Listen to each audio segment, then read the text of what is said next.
All right, let's get to the man who covered the game today for JAKIB Media and the Pine Hockey post-game show. The great John McMullen joins us live from Lincoln Financial Field, brought to us by Del Val Insurance. John, well, that was a pretty good statement win, 31-17, holding that team to 17 points with a great defensive effort. How'd you see it today? Yeah, I mean, the defense was great. They actually held them to 10 points because you remember you had to pick six. So the defense was lights out. I think in the first half, when it was 17-3, they'd given up till deep in the first half about 50 yards of total offense. And then they had that last little drive.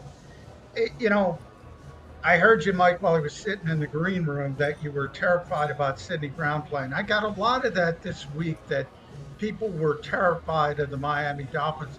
I said on the pregame show, look, they've proven to me they're a good team because they're beating up on the Denvers and the Carolinas and the Giants of the world.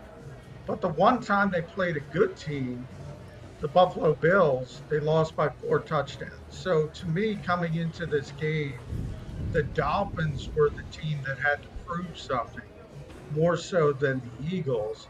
And I think that kind of borne out. It's a game that boiled down to the Eagles' defensive front dominating, and then there were little pockets where the Dolphins could block them a little bit. And if that was the case, Tyreek Hill was getting open down the field, and they were able to throw the ball against Sidney Brown and company, and those guys, Eli Ricks, Josiah Scott, that people were terrified about. But I say it all the time, and Seth can speak to this. If you can't block people, you can't play offense, even if you have Tyreek Hill.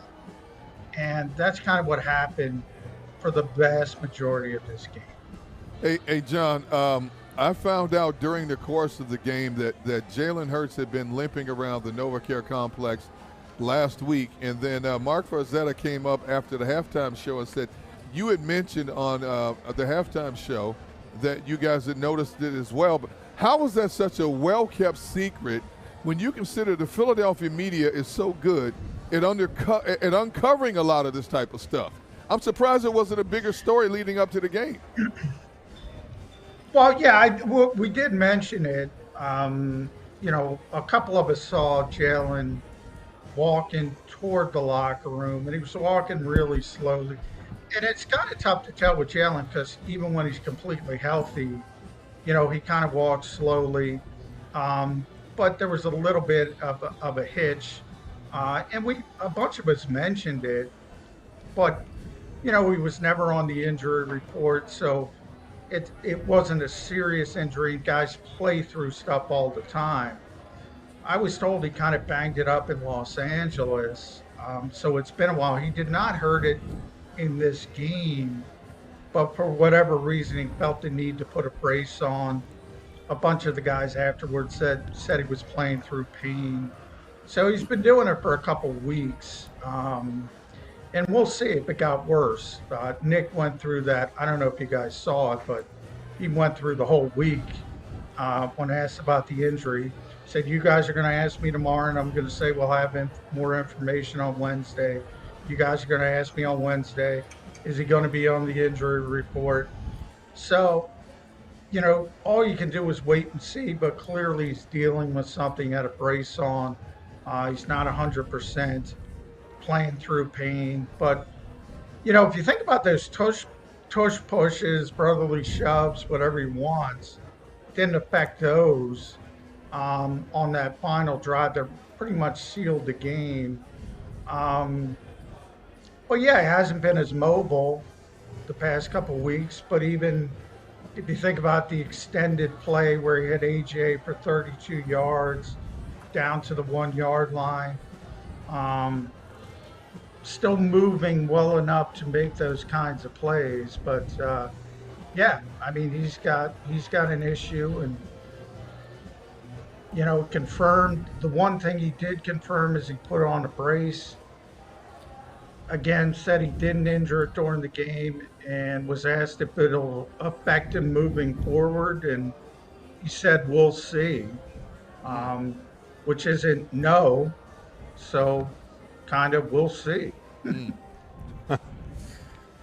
John, I want to chat with you about Eli Ricks, a guy that got some opportunities early in the season, then got cut, then got re-signed to the practice squad, and in my opinion, he played the best out of all the defensive backs tonight. Up in Tyreek Hill's face, 2 pass defenses against Tyreek Hill when everybody else was playing off and acting like they were scared, to get up on him and challenge him. What's the difference? I mean, I don't know what happened, what it was like in the media room, but it had to be a point of conversation the way he played tonight.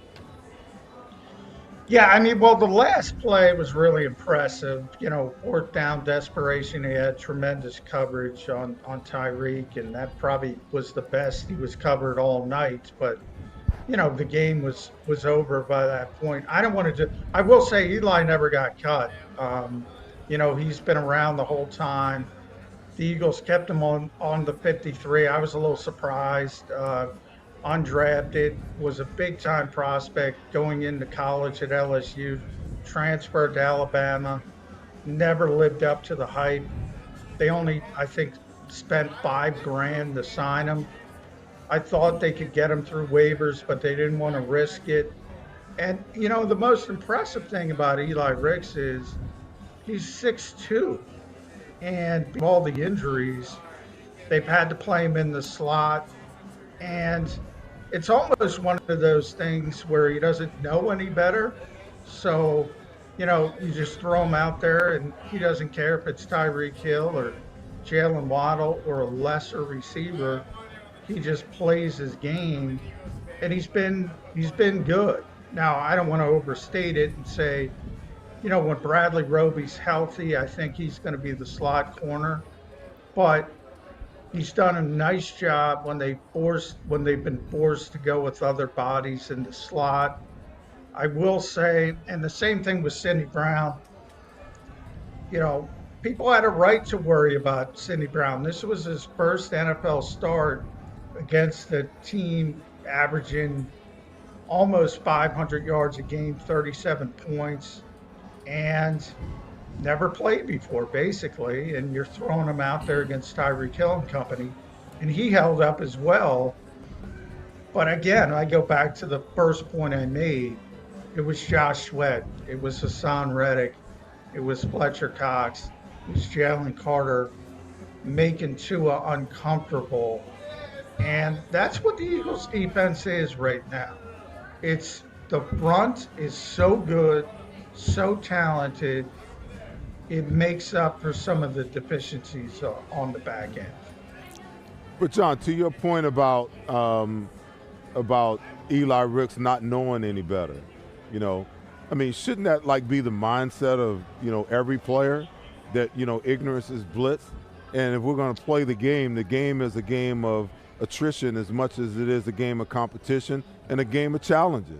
And you got to step up and accept the challenge no matter who it is you play against, because if your mindset is that maybe I can't, as a man thinketh, so is he. So my mindset's got to be, hey, I'm the most dominant dude out here. And then you go out and you play like that. But we talked about Tyreek Hill before this game, he's some kind of god, like he's on some kind of other plane or some other kind of level, and you can't get up and challenge him. And this kid just showed that, you know what, you can. If you're willing to get up and put your hands on him and challenge him at the line of scrimmage, instead of giving him so much respect, and he sees that fear. It's like an animal, when an animal senses fear, it attacks. But if you don't show that animal fear, then he's a little leery about, trying to go after you. Well, most of that, and when I talk about Tyreek as a generational player, I'm a media guy. I don't think Darius Slay talks about him like that. I don't think James Bradbury, they have tremendous respect for him, but they have tremendous confidence in themselves. They have to. It's funny, you and I talked about press coverage on Tyreek on the pregame show, as you mentioned. Well, they tried it at the 27-yard line. Yep. And James missed. And you saw what happened. And bang. I mean, the speed is unbelievable. And Edmonds had to go check the tight end Sidney Brown couldn't get over in time, and 27-yard touchdown. Look, if Eli Ricks did it consistently, not work out well for him. That's not an insult to Eli Ricks. It would not. It was late in the game. It was fourth down. The game was over. I don't know if Tyreek was going 100% or not. He might have been. He might not have been. If that were a 17-17 game in the third quarter and he was pressing him, I don't like his chances. So I do think you have to take in the shit, but your mindset. Look, if you're an NFL player, I remember somebody asking me a few years ago about Reggie White, and I talk about Reggie. His son was the honorary captain of the team tonight with the Kelly Green jerseys, and they were talking about somebody, Tim Irwin, who's an old school offensive lineman, being fearful of Reggie White. I said, he's not fearful of him. He just knows how great of a player he is.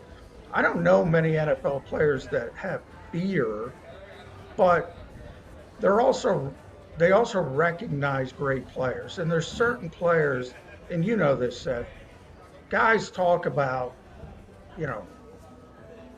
a guy like Reggie, from my perspective, I covered Randy Moss, a guy like Randy. They talk about him with reverence because they're different. And that's how NFL players talk about Tyreek Hill. He's different. And when NFL players talk about you like that, I take notice. And he deserves. He's unbelievable. And as bad as Miami played, everybody who saw Tyreek Hill tonight, and Nick Sirianni was first in line, they were just wowed by the guy. And you should be. And, John, I want to go back to the offensive side of the ball. I think throughout this season, the red zone offense wasn't great. They definitely picked that up here this evening. But consistently running the ball with their backs just has not been something they've been doing week after week. When is it time to go to the run game, especially if Jalen Hurts is a little bit banged up? Well, I thought they came out running the football in this game, and they were pretty effective, certainly more effective than they were against the Jets, where they couldn't get anything going. DeAndre ended up with 62 yards. Kenny had the touchdown, which was a really nice run that pretty much clinched the game. So it was a little bit better, but probably not to the level they wanted. And yeah, Jalen struggled a little bit in the running game because of the knee, most likely, but they're really effective with the quarterback stuff. I think people are trying. They're more cognizant opposing defenses. And then AJ got hot. So, they were very effective with Dallas Goedert early. I just thought it was a solid game. I don't think it was a great game from an offensive perspective, but they jumped out to the 17-3 lead. Then they had the hiccup and you had the pick six. All of a sudden you look up and say, 17-7, here comes the Dolphins. And the Eagles answered. And they do that a lot. And all of a sudden they're back up a touchdown. And as we know, Darius Slay, they had gone since week 3 without a turnover. And that was a great play by Slay. He kind of peeled off his own man to dive off to the wheel route, pick off that pass. And from that point, the Eagles went on that 13-play, 83-yard drive with the 2 tush pushes. They just stole the Dolphins' will at that point. And I thought overall it was a pretty impressive performance against a team that probably isn't as good as their reputation, but everybody in the world thought this was the best offensive team in the NFL, and the Eagles held them to 10 points with Eli Ricks and Josiah Scott and Sidney Brown. Pretty impressive, That's John. pretty good. Yeah, it's pretty good. John, to Kayla's point, there were some boos that came out of the building in the first drive. with some play calls when they got into the red zone. They ran 3 running plays. In the Yeah, third, the 3 straight runs. The third and 9 was a Jalen Hurts keeper. And I know this is it's so far lost in the shuffle of this game, but what did you think of that sequence and the boos and was the Nick asked about that? I get it because they were phenomenal from 20 to 20, and then they just bogged down in the red zone. So you said, here we go again. And yeah, I think the Eagles need to evolve a little bit in the red zone, and they just have to, instead of they were so good in the red zone last year with the running game that I think they continue down this path of it will eventually click. And I think they have to start using the big bodies of A.J. Brown and Dallas Goedert and maybe pass the ball on first down. And if you prove to the opposing defense you'll do that occasionally, have some success with it, then all of a sudden they'll back off and maybe the run game comes back in the red zone. Now, they did have the great touchdown to Dallas Goedert, which was a tight end bubble screen. Great blocks from Jordan, Mailata, A.J. Brown, and they sprung Dallas Goedert for a touchdown. So maybe that showed a little bit of evolution because that was their first touchdown. But I agree, they have to use the passing game a little bit more, and maybe they have to use a little bit more motion, which we talked about because Miami used so much and they use so little. That's how you get guys sort of loose in condensed spaces, and the Eagles don't do that a lot. So maybe they have to evolve a little bit when it comes to that. But they beat this team pretty handily, so it's tough to complain today. But maybe, in Washington, when they typically let the Commanders hang around more than they should, we can probably get back into more criticism of it.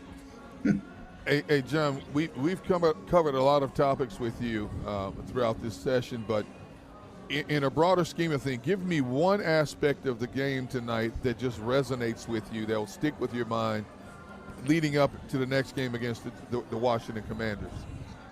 Oh, the defensive front. I mean, I don't know, maybe because the numbers aren't there, the sack numbers.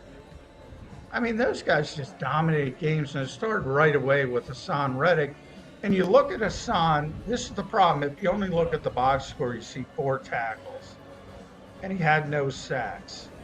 And Nick even mentioned Hassan Reddick doesn't need a sack to affect a game.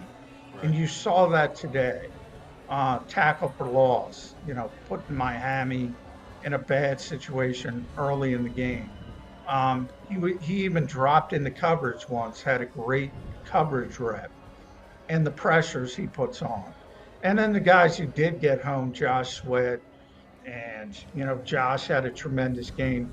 Jalen Carter was back, Fletcher for a little bit, but came back.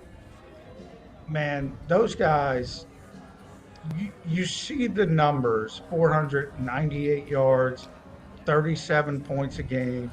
And I'll say it again.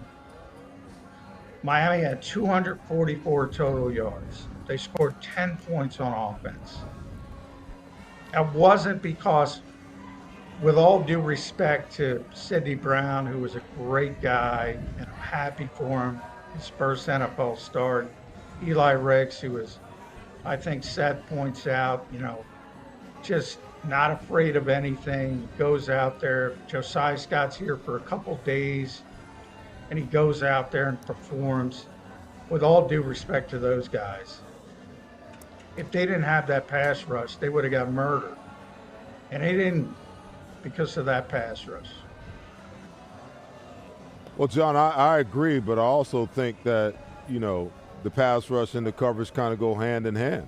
Because, Tua wants to get the ball out of his hands, but there's nobody open.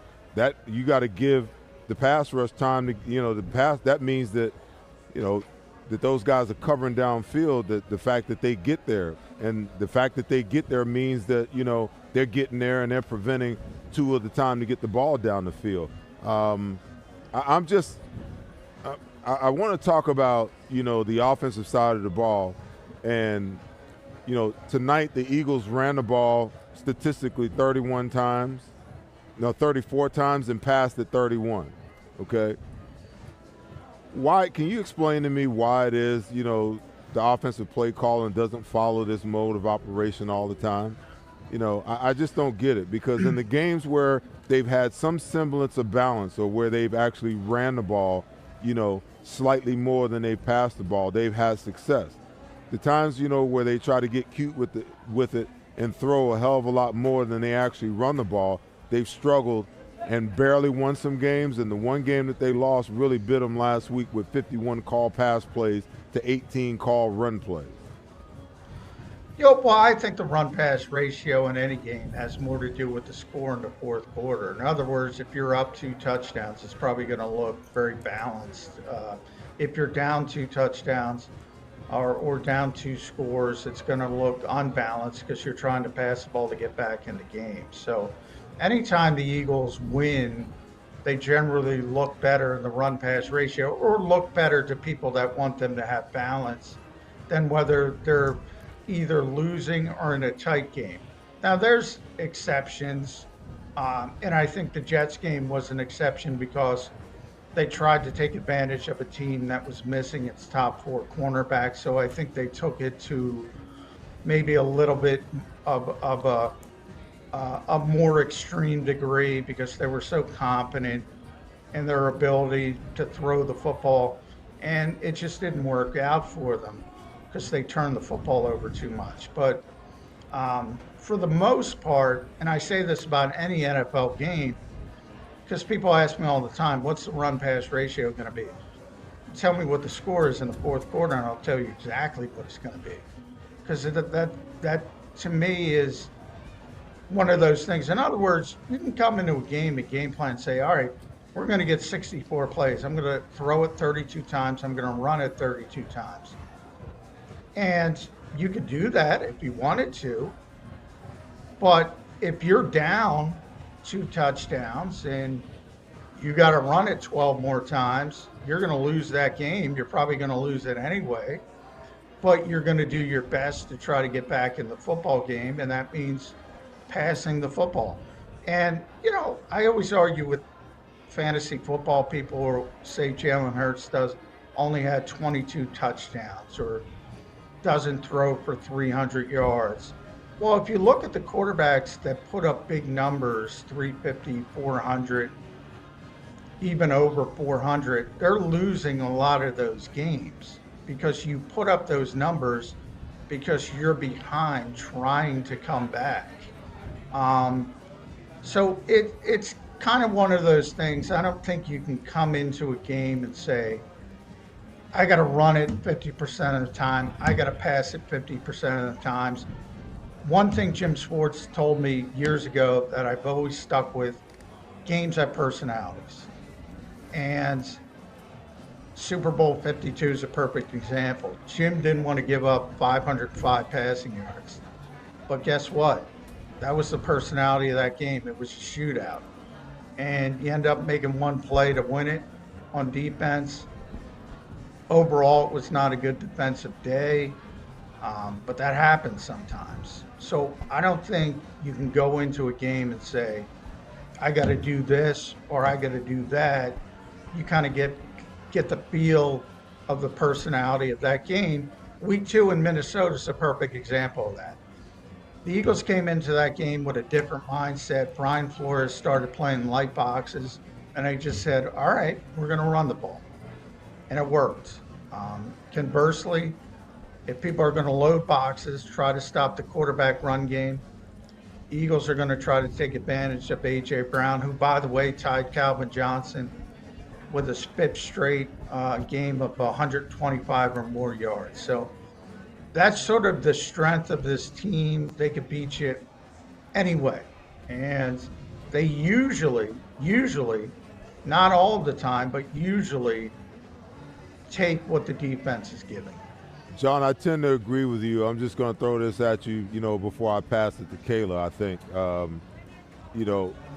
I agree. Each game does have a different personality, but the Eagles last week in that game against the Jets, they didn't trail in that game until the 2-minute and 30-second mark of the fourth quarter. So there was no reason for them to be throwing the ball, especially on 3rd and 9 in that situation. There was no reason for them to continue to throw the ball against the 29th ranked team.